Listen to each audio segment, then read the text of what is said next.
not going to take the time to introduce him because I think everybody knows him. There is nobody in this audience who doesn't know him. Suffice it to say that he is one of those persons who has really created an impact in of the position that he holds. Without any disrespect of his predecessors in Bombay, none of them were ever noticed. They were only considered to be sitting in the port and making sure that your assignment of raw material or machinery was properly cleared. They never made any impact on the industry. They never really made any significant contribution. He has been doing a tremendous work, and including the fact that he put together the Schedule M, and he gave an opportunity for the industry, the industry association to comment and discuss about that. And he's spearheading many activities, and I'm very glad that Dr. Venkateshwarlu was here today. He's going to be chairing two sessions, the next two sessions. Now, I have an opinion to seek from you. If we have the two sessions, we will break for tea at about 6:15. Would you prefer that, or would you prefer that we break after one session? After one session. All right. So we'll break after one session, but this time my request would be that let us have a tea break just about 10 minutes and not half an hour tea break. Venkateshwarlu, over to you.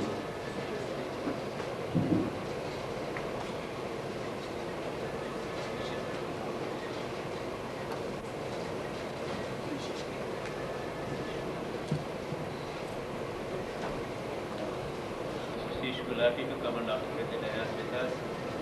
Mr. Sheesh Gulati, please.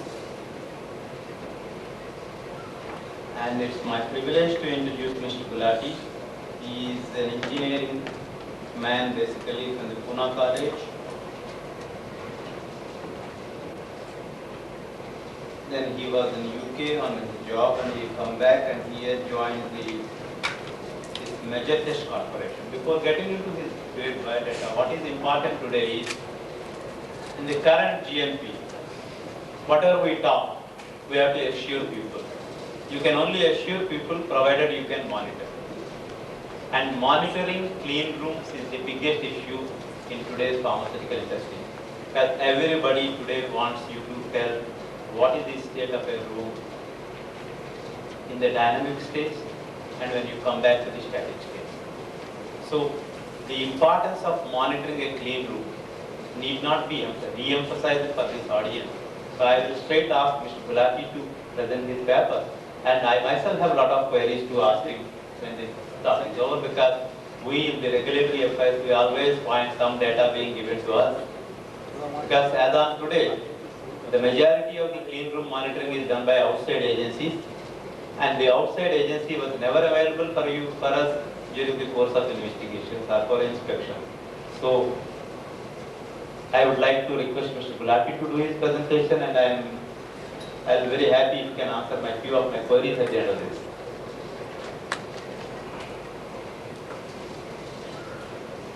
Thank you, Dr. Venkateshwarlu. I will dispense with much of the preliminaries because we are running about 1 hour behind schedule, which according to Indian Standards Time means we are actually very punctual. And of course the best part of it is that those people who are staying behind are either really very interested in this subject, or they are staying too far away to go and come back in time for the cocktails. Well, whichever it is. We have the first slide here. A background to this talk, in fact, has been provided by some of the discussions which took place during the last lecture. And I'm glad that after my many years in this industry, I've been in this industry now for about 34 years. And people are now genuinely interested in having a clean environment. Most manufacturing environments in the pharma industry contain between 100 to 100,000 airborne particles per cubic foot of air. These can be in the form of dust, or skin cells, or hair, or fibers from clothes. Now, if you look there at that slide, you will find that the human being can in fact shed about 5 to 10 million cells per day. And we think that because we are wearing some clean garments over there, I mean, that's the end of the story. Obviously, it's not. Secondly, another factor is that the human eye, even with 20 by 20 vision, can only see particles down to 30 to 40 microns. That means 90% of the particles of dust which there are in the air are invisible to the naked eye. And it is these particles which are lower than 30 microns which damage your product or your process. Next slide, please. How do we measure the dust? This dust, we first of all want to find out the number of particles of dust in the clean room, and we also want to know the size. This is achieved by an instrument known as an airborne particle counter. It is also known as a dust monitor or a clean room monitor. This slide shows the most popular type, which is a portable type or a standalone type or an independent type of particle counter. Next slide, please. Now, how does the particle counter work? May I have a laser pointer?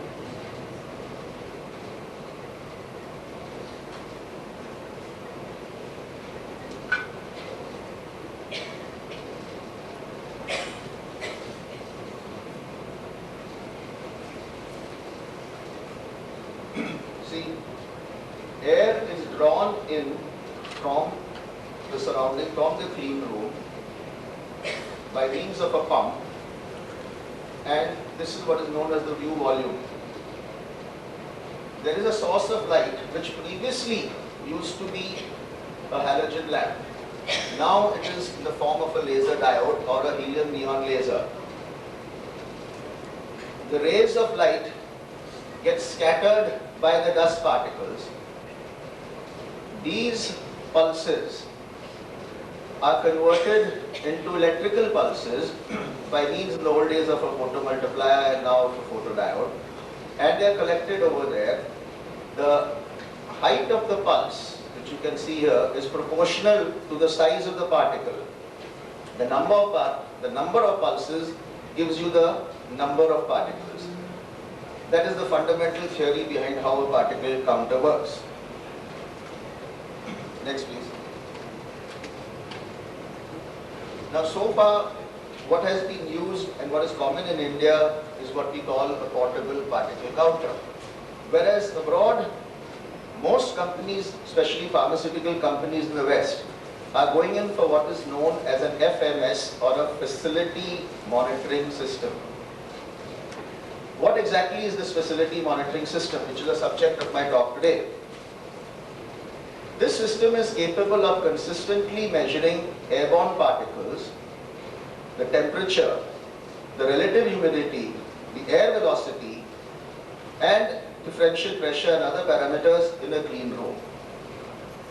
It then returns the measurement data to a central computer where it can be stored and analyzed and compared with preset alarms. Next slide. It then displays the status of all the monitored areas, and you can have either a visual or an audible or both types of alarms whenever any preset values are exceeded. It can also generate printed reports, which can, of course, be either in tabular form or in graphic format, and these can be either per batch or per 24 hours, or even we can have these displayed only when there are alarms. And it can have historical trends, long-term trends. Next slide, please. Now, we are talking of continuous monitoring systems. The term continuous also is very vague. I think Dr. Venkateswalu will vouch for this. That it has never really been properly defined what you mean by a continuous monitoring system. It does not mean that it has to be second to second. I mean, that is virtually impossible. What we, for the purpose of this talk and what has been generally recognized now all over the world, is that when we talk of a continuous system, we mean that it is frequently updated. That is what we mean really by a continuous monitoring system. There are two types of facility monitoring systems. The first one being shown here is known as a sequential monitoring system. Sometimes it is also called a rotary manifold system. Here what happens is that you have only one particle counter. This is attached to what is called a manifold. This manifold has many outlets where the isokinetic probes are put. You can have as many as 32 isokinetic probes which are put in different parts of the clean room. Each of these sampling points is sampled one after the other. That's why it's called sequential, in sequence. The results are then fed to the particle counter. And they can either be printed out or seen on the computer over here. Next slide, please. I must apologize, this is not very clear perhaps, but this shows the manifold. This is where the different isokinetic probes, as you can see, the tubes go out from here and the probes are connected to the end of this. And this is the computer over here. This is the particle counter. Now, the advantage of this system is that there is only one particle counter which is there to be calibrated, and it is lower cost. What are the disadvantages and why does everyone not use it? Well, for one reason, that if this was ever used in the critical core area, or what we call a class 100 clean room, Dr. Venkateswarlu would not permit it. This is banned at least by the US FDA. What is the reason behind this? This is only permitted for controlled areas. There are two reasons for this. The first reason is that no sampling point can be more than 100 feet away. This is due to the loss of particles, especially the larger particles in the tubing. The moment it crosses 100 feet, you have a drastic reduction in the number of particles which actually reach the particle counter. The second reason is, being a sequential method, let us assume that you sample for the minimum period of 1 minute at each point. By the time you have finished 30 points, half an hour has elapsed. At the first point, some changes may have taken place. There might have been a burst of particles, which you have not seen, because in normal clean rooms, with the type of airflow we have and air changes that you have, I mean, certain events can occur and be removed in as quickly as a minute.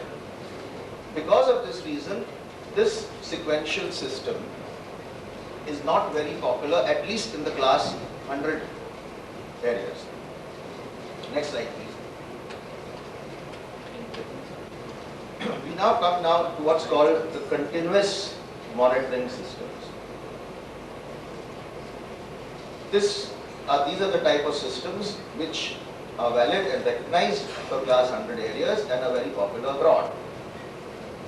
Here what happens is, we have a number of particle counters, small particle counters, mounted at various points in the clean room. As you can see here, these are the various sampling points, these are the probes for the counters. This length over here is hardly a few feet. The data from these counters is fed directly to a computer via RS-445 or RS-232 cables. Next slide, please. This shows another view. This type of system is also known as the remote sensor system, because these particle counters or sensors, if you want to call it that, they are remote, they are far away, they can be as far as 1,500 meters away. Means the production manager can be sitting in his cabin 1 kilometer away from the clean room, and he will be able to monitor and control the clean room from his cabin 1 kilometer away. The restriction is only that of the signal which is going over the RS485 cables, not the length of the tubing in this case. You can see the various types of remote sensors which you have over here. Some of the inputs, you see the inputs which come from the sensors, or rather the output of the sensors themselves are digital. But one also needs to measure the air temperature, the air velocity, the relative humidity, these and the differential pressure. These factors, these have an analog output, so they are fed into a multiplexer, which then is fed into the computer. You have a centralized vacuum pump, which draws the air through into the various sensors. Next slide, please. To give you an idea how small and miniaturized these remote sensors or remote particle counters are, here you can see this pencil over here, and you can see this remote sensor. That's about the size. So they are extremely small. They have two size channels, which is what is required by the FDA, just 0.5 microns and 5 microns. Next slide, please. Now this is another example of a remote sensor. In fact, this is the one which has been specially built for the pharmaceutical industry. It is completely waterproof, so to say. You can say it is an Anima stainless steel enclosure. It can be washed down, it can be kept in the sterile area.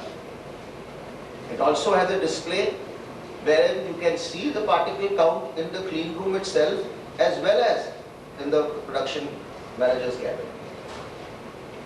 This is the most popular type of particle counter, and this type of system being used abroad. In fact, abroad almost every company abroad is using these type of facility monitoring systems, whether it's Johnson & Johnson or Wyeth Wedderly or all these people there are using it.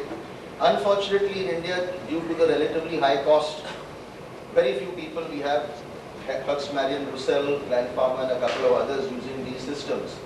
But we hope that more and more people will get enlightened about the advantages of facility monitoring systems and will now start using these rather than the standalone particle counters. Next slide, please.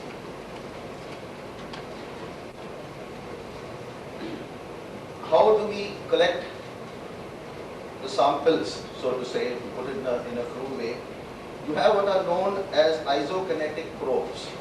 These are various types of isokinetic probes. An isokinetic probe basically matches the air velocity of the particle counter with that of the air velocity from the laminar flow of the HEPA filters. So here is one type which is on a tripod stand. There are some which can even come through the ceiling. There are some which can be directly mounted onto equipment. So there are various types of isokinetic probes. Next slide.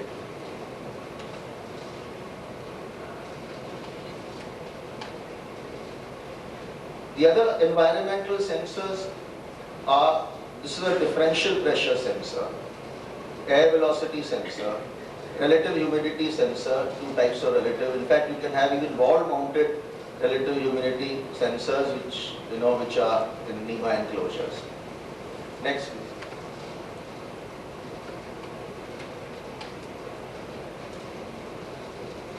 This is a block sort of diagram of how exactly, I'm afraid it's not very clear. Perhaps we lessen the lights, we might be able to have a better view of how, sort of hybrid system where you can have a manifold system or a sequential monitoring system in the class 100,000, and you can have the remote sensors in the class 100. Next slide, please. This is another diagram of a hybrid system. As I mentioned, remote sensors and a manifold type of system. You can combine the two also. Next, please. Why would one prefer a facility monitoring system to the normal, what we call portable or trolley mounted, or as the Americans would put it, cart mounted counter? See, the trolley mounted counter brings in an additional bioburden into the room. That's the main reason. Second is, it lacks consistent sampling programs. both in timing and location. I mean, a person might go here today, there tomorrow, no fixed place where he's sampling, no exact time over here. Well, this is continuous, and you can set it at a like clockwork time, sample at the same time and switch itself off and on as required. Also, it is labor intensive. And of course, you cannot get as many reports over there from a standalone counter as you can get from a facility monitoring system. Next, please. A facility monitoring system show the current values, it can show historical trends, it can show alarm summaries. This is another great advantage. Next, please. This is a summary of the various alarms. It can tell you in a multiplicity. If you have 20 clean rooms, I mean, you can have a map over there. It will show you in red where the alarms are and in green where there are no alarms. Next, please. Now we come to a slightly different subject pertaining to this, but I think many of you are familiar with what is known as Federal Standard 209E. This has been the so-called Bible of the industry. All of us, including myself, when we are talking of a clean room, and we're talking about class 10 and class 100 and class 1000 and class 100,000. Well, gentlemen and ladies, I think very soon you'll have to stop talking about that, because now there is a new international standard, and that is the ISO 14644. In fact, the technical committee of many of the experts from FS 209 got together, they called it Technical Committee 209, and started and formulated this ISO 14644. Two of the documents have already been released in the final draft form. They have been circulated and approved and are legal for use in trade.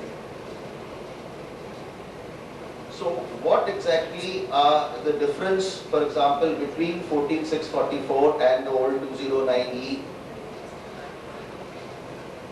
The new ISO uses new class designations. First of all, it uses a metric measure of volume. Then there are 3 additional classes. 2 of them are cleaner than even the class 10. Of course, this really would not affect us so much in the pharma industry. It's more for the electronics industry. And there is one which is dirtier than class 100,000.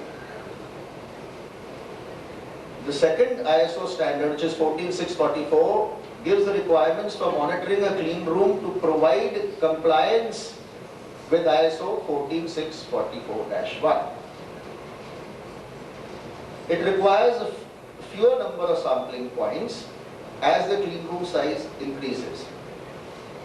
However, it does require a minimum of 1 minute samples, whereas the federal standard does allow shorter samples. But remember, the federal standard may allow shorter samples, but the US FDA does not.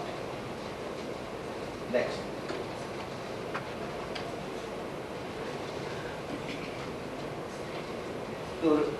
This is a comparison between the federal standard 209E and the new ISO 14644. As you can see, what you were used to was class 100. That will now be class 5. Your class 100,000 will be class 8. So in future we'll be talking about classes 5, 6, 7, 8. These are the classes which interest us the most. Next slide, please.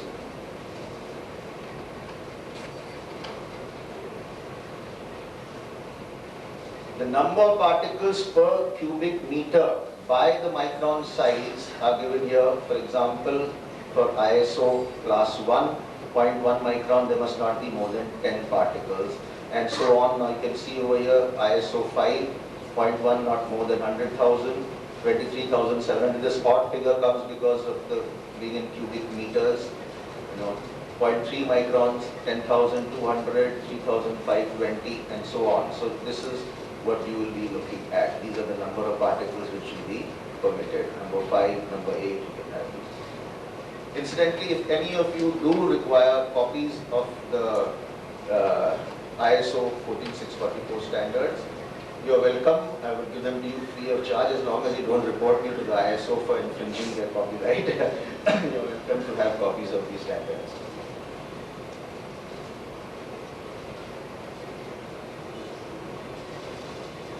Now the type and frequency is also mentioned in these international standards. But here again, this is just their particular class. Next slide, please. Required testing. There is required testing and there is optional testing. Now, this is a schedule of tests to demonstrate continuing compliance.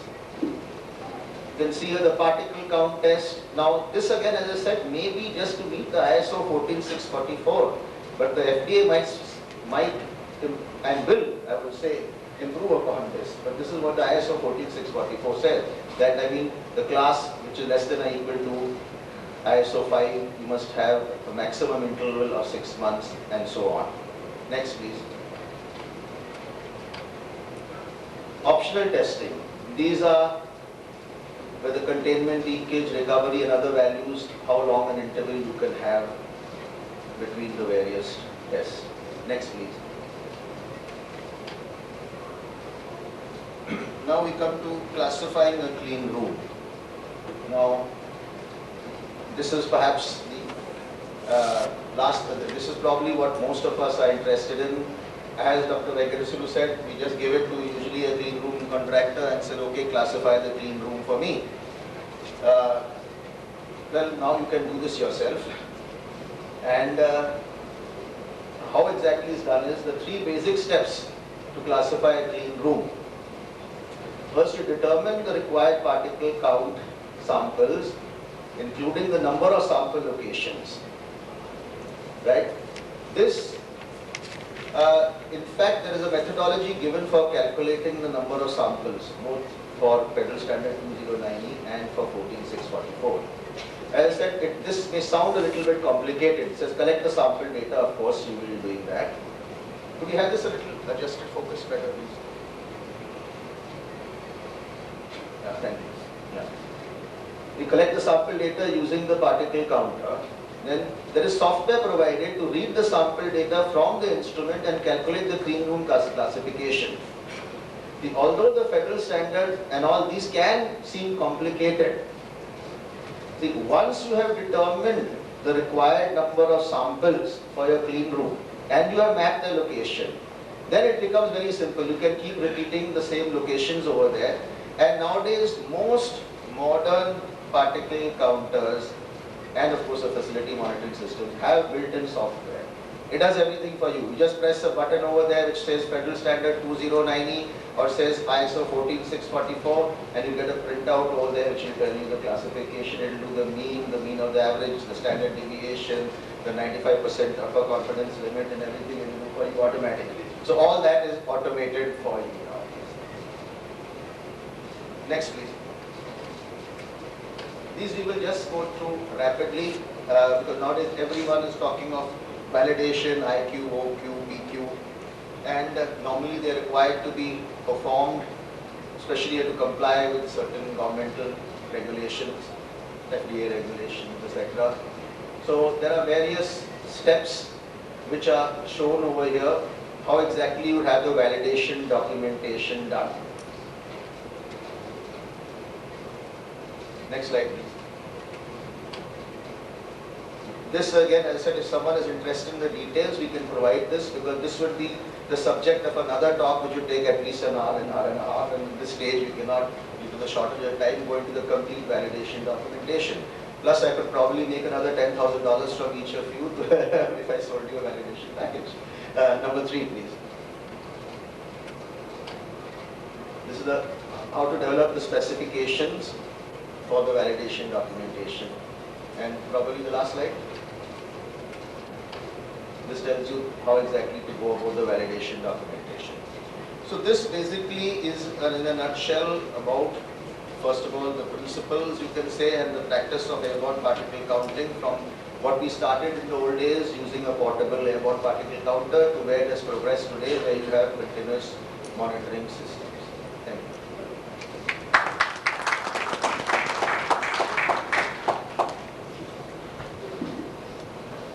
Yeah, that's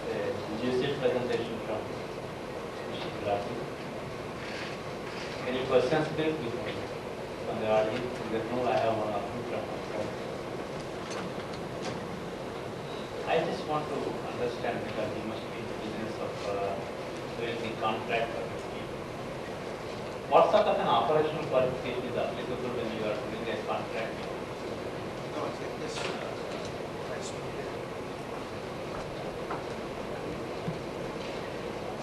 I want to clarify one thing.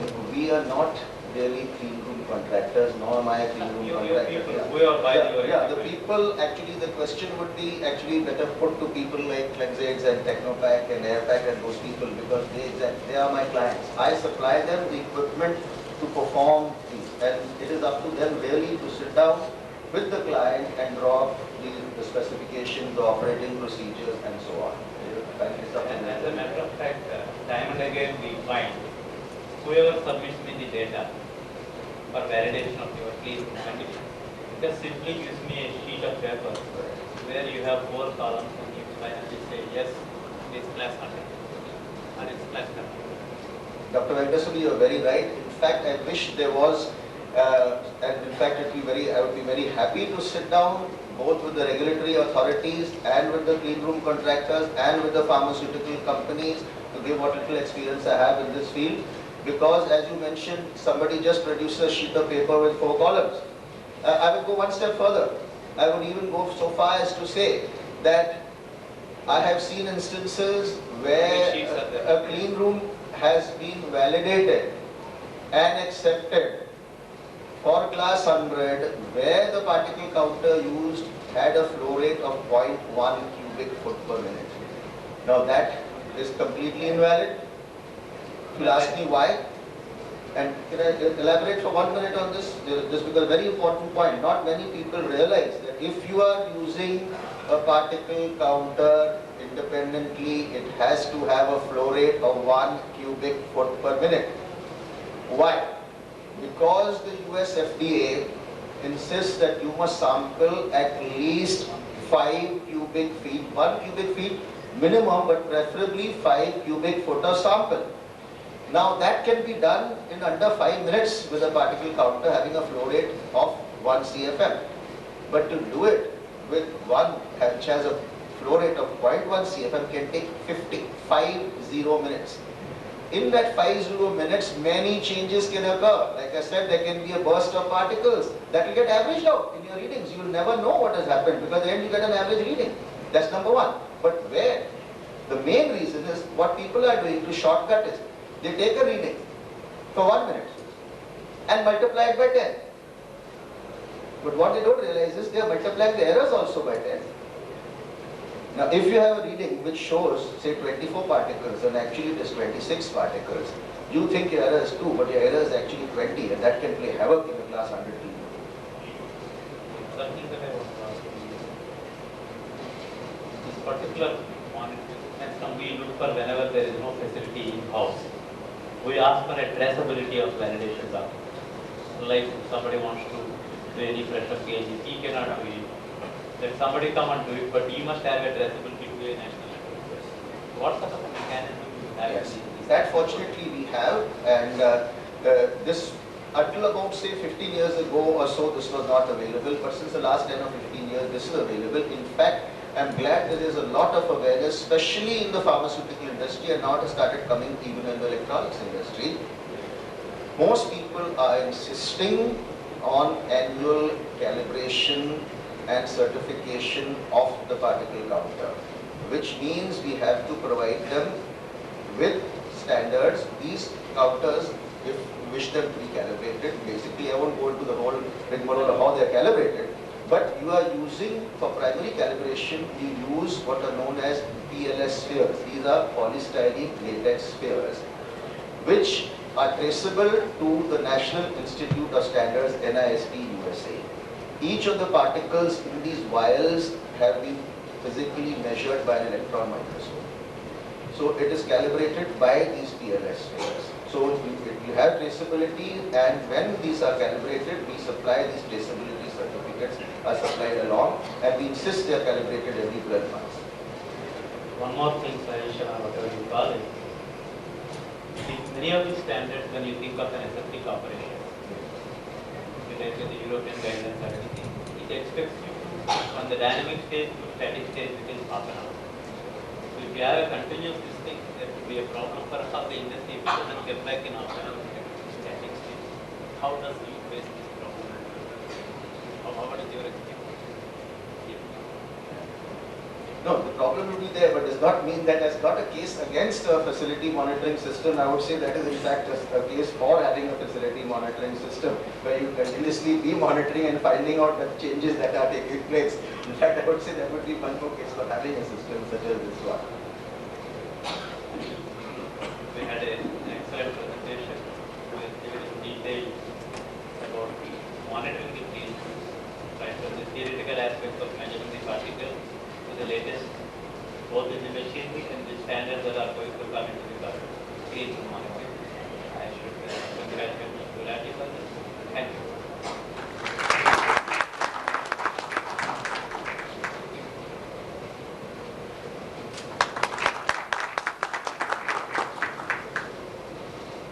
I'm afraid we will have to, I just skip the tea or be really honest to ourselves and come back exactly in 10 minutes. Can we do that? But at 7:15 we must get out of this place and we have 2 presentations today. Or shall we skip the tea? Skip the tea? Good. Thank you. That's a good sign.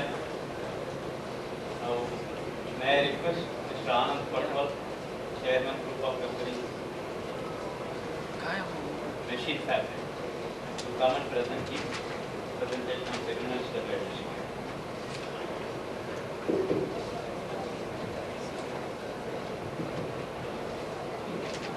Dr. Banerjee, welcome. I'm glad to see Dr. Banerjee here.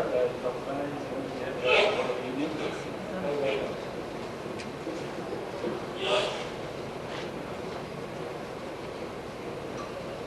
I don't want to get into the introduction part because Machine Fabric is a well-known company.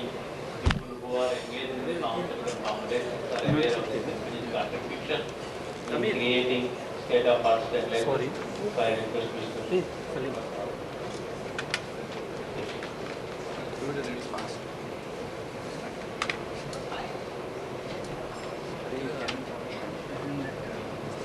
नहीं यहाँ दिखेगा ना वहीं directly on दिख Dr. Venkateshwarlu, Mr. Devendra Pan,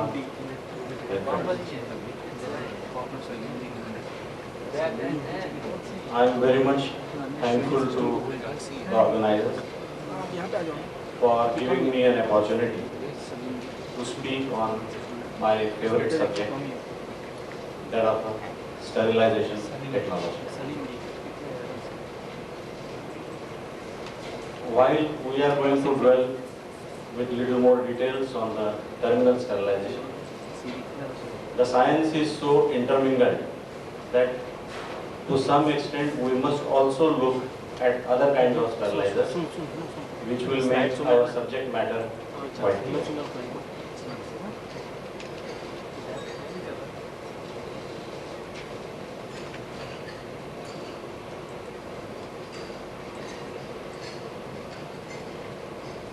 As we are very well aware of, sterilization is one of the most important and vital functions in any pharmaceutical company, especially who are manufacturing injectables.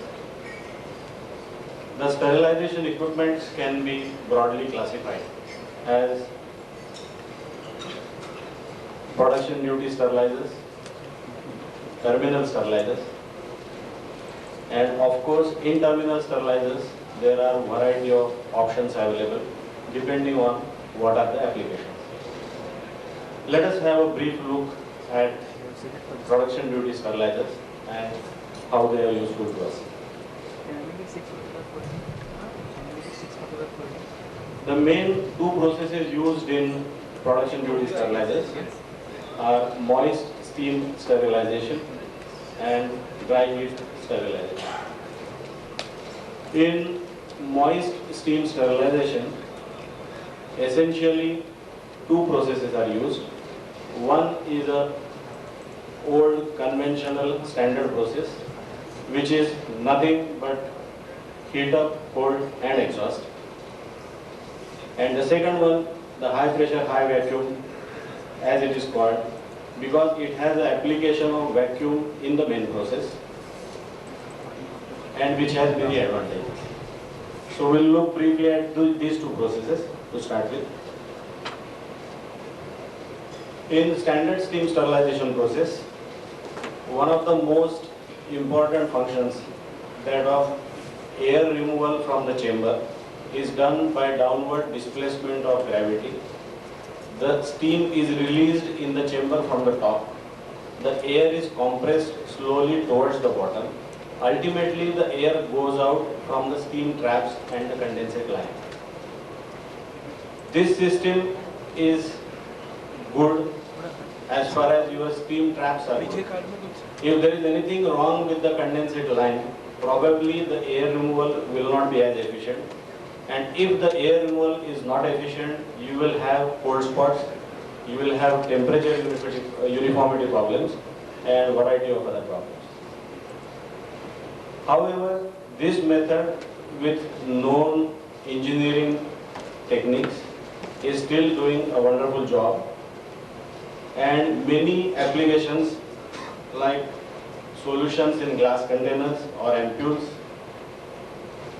glass vials, glass bottles, empty glassware utensils, and even a lot of laboratory and hospital duties. These processes are essentially used for these applications. As we briefly talked about high pressure, high vacuum sterilization,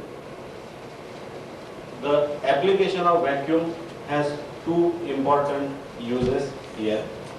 The first part of the process is devoted to steam vacuum pulsing. The steam vacuum pulsing, in effect, on one side makes sure that there is no air present in the chamber. And when your load is porous, when your load is likely to have entrapped air, then it does a secondary job of removing this entrapped air from the porous load, just like a sterile garment or a particular powder. After steam vacuum pulsing, you go to your usual heat up and sterilization hold.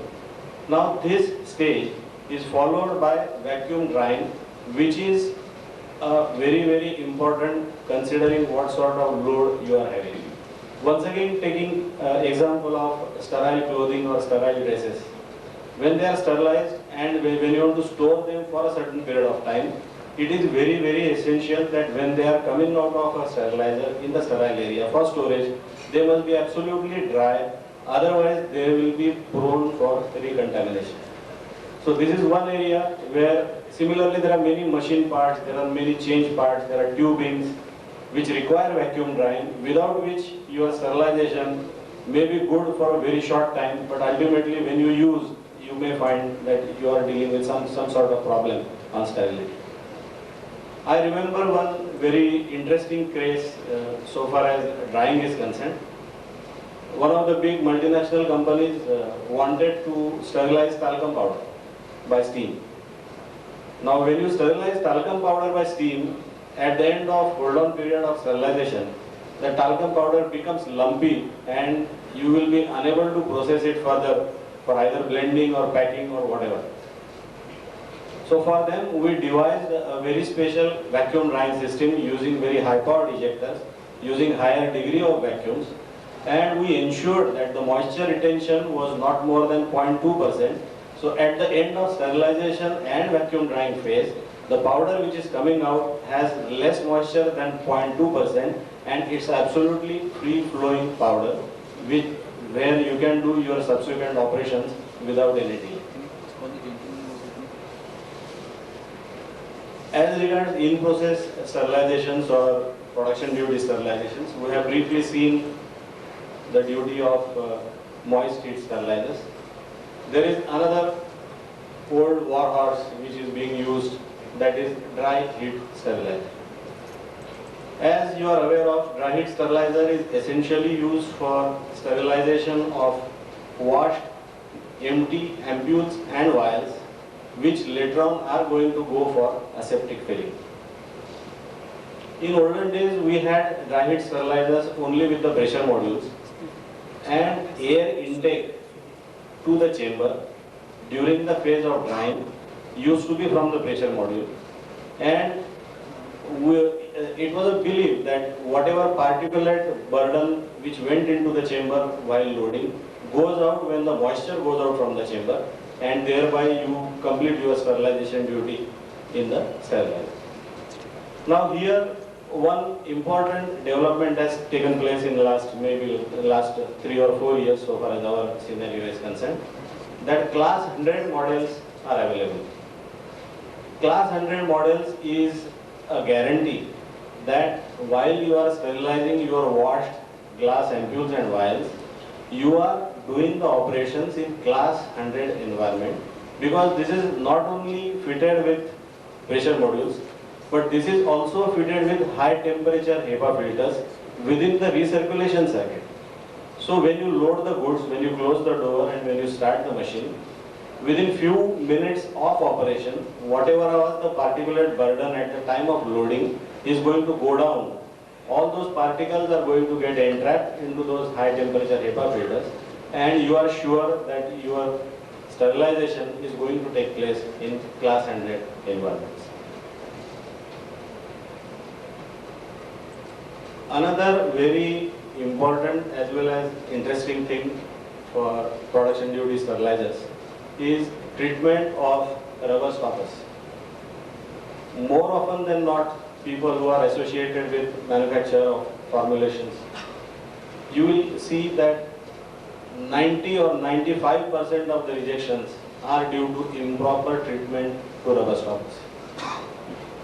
So rubber stopper processing, which involves number of stages, is a very critical process, and since it is done in various stages or in different equipments, it's quite difficult to validate.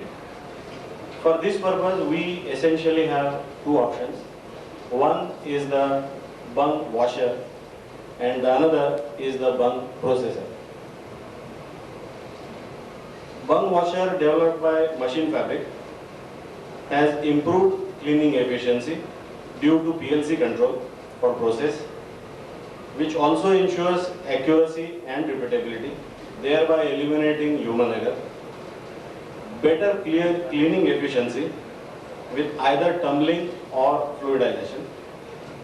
Incorporation of recirculation system for process economy. These machines are normally small to medium volume machines, and the capacity is limited to approximately 30,000 stoppers per charge of 20 diameter closes. The bung processor, which Machine Fabric developed, takes care of all the requirements of closure treatment from start to finish.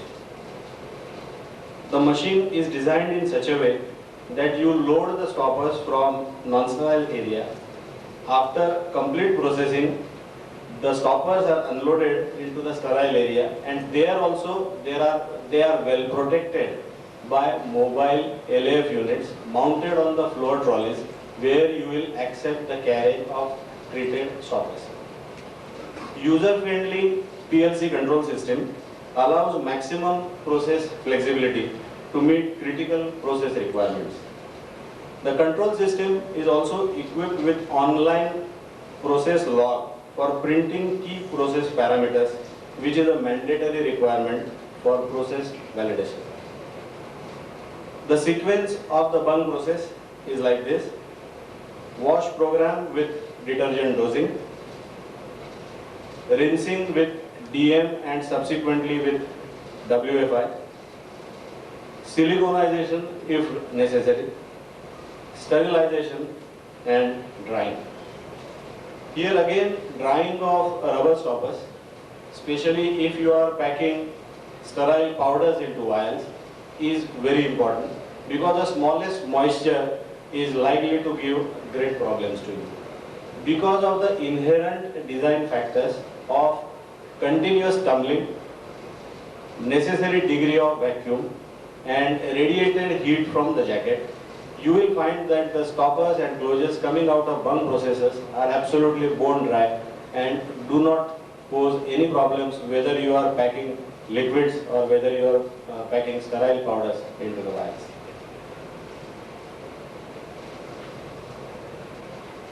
To summarize the advantages of the bung processor, all processing is done in single machine untouched by hand. Special validation port for online process monitoring. The machine is manufactured in such a way that it saves a lot of space so far as this particular machine is concerned. But this machine also doubles up as a normal standard or high pressure, high vacuum sterilizer. That means the user does not have to buy two equipments and he need not provide space for two equipments. As we are going to talk more on terminal sterilization, at this moment I am skipping that, and we go to another interesting process, which is ethylene oxide sterilization. Ethylene oxide sterilization is essentially a low temperature sterilization process where medium achieves sterilization by chemical action. Ethylene oxide is preferred by manufacturers of medical devices for its penetrative capability, that is, its ability to permeate through the plastic packaging material. Machine Fabric has successfully developed scrubbing systems for effective and safe disposal of residual ethylene oxide to meet pollution norms. And MF also has done pioneering work in assisting manufacturers of medical devices to comply with EN 550 norms, which allow to enable them to get the CE mark, which is very essential for their exports.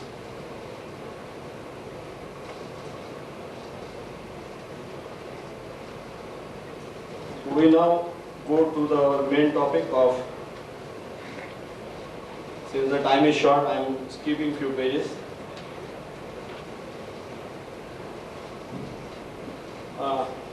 While considering the subject of terminal sterilization, one basic fact we must understand that sterilization is destruction of all microorganisms in all forms from the product or load which we are going to treat in a machine. Here we also must remember that sterilization is a very critical process because there is nothing like partially sterile or commercially sterile. Your goods are either sterile or non-sterile. There are no two ways about it. Because of such stringent and strict requirements, the criticality of the process makes you to go for systems which are very, very dependable and which will not give you any error over a period of years of use. When we look at the terminal sterilizers, we can classify them basically into two groups. One is the machines which are used for glass or rigid containers, and the other, the one which is used for flexible containers. As we are aware, olden days glass was trusted packaging material. So glass ampoules, glass vials, glass bottles were the only materials used for packing injections and infusions. However, subsequent developments in plastics, synthetic materials, requirements of automatic machinery, reduction in labor has resulted in variety of combination of packaging materials, and hence the complexities which you have to face so far as sterilization have gone up considerably. Firstly, we consider the case of glass containers. As we know, it is either ampule, vial or bottle, depending on whether you are in small volume parenterals or large volume parenterals. We'll take the case of ampules first. As you know, ampule is a very small container, and ampules are normally manufactured in very large numbers. Now, because it's a delicate glass tubing which you are sealing with heat, and you are going to push it through the sterilization process, there is always some damage to some of the ampules due to maybe inherent defects in the glass, maybe due to improper sealing and variety of other factors, maybe a physical damage. So when you are sterilizing a large quantity of ampules, only the sterilization is not important, but at the end of sterilization, it is also very important to see that the damaged ampules are rejected and they are not allowed to move further. That is where a problem is presented, because you cannot depend on human effort to look at a very small object continuously, maybe 50,000 pieces or lakh of pieces or 2 lakhs pieces a day, and still be sure, even if you change people every 1 hour, every 2 hours, you can never be sure that your people have done justice to their job.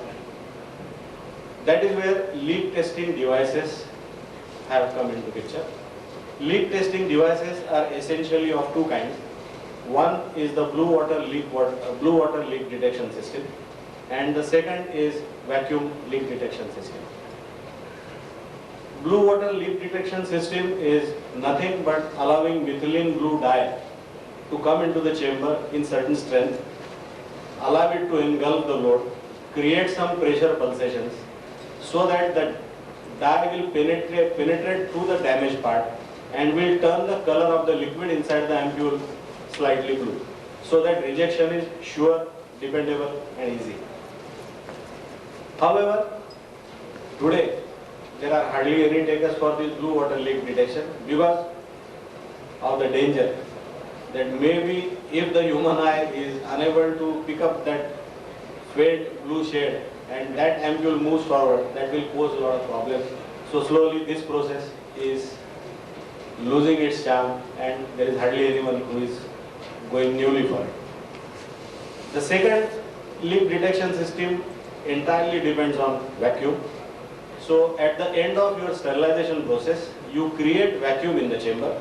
However, in vacuum leak detection, you have to take care that the ampules are loaded in the inverted fashion, because 95% of the faults on the ampules or the damage you are going to find is going to be on the top portion of the ampule, so they are loaded in the inverted fashion. The vacuum makes some of the liquid to ooze out of the ampule, and at the end, when it is examined, when it is inspected, ampules where the quantity of liquid has gone down once again can be rejected precisely, accurately and surely. So that is how it operates. In case of some odd applications where the liquid inside the ampule is very viscous, your vacuum is not going to allow it to come down, then rotating carriages are used in specific applications where because of the physical movement, certain quantity comes out and your work is done. In case you are opting for rotating carriage, there are few additional advantages, because during heat up you will get better heat transfer, better temperature uniformity and lesser cycle time. So that is so far as leak detection is concerned. Now we will move to another interesting terminal sterilization process which is used by large volume parentals. We are still talking about conventional sterilization systems, that is using saturated steam. In large volume parental industry, at the end of sterilization, it is very important that either you resort to a very slow cooling or you go for rapid cooling, because the volumes of the containers range like 100 ml or 500 ml or even 1000 ml. The processes are slow, the heat build-up inside the container during the process is slow, and even at the end of process the chamber can be brought to atmospheric pressure very quickly, whereas container will not come to atmospheric pressure. And there is some inherent danger of accidents, because a bottle can explode and one exploded bottle can have a chain reaction and a big accident can take place. In fact, in last 30 years I have seen few lives lost because somebody opened the door of the sterilizer prematurely and there was a very nasty accident. So to take care of all such problems, at the end of hold on period, firstly air ballasting is resorted to.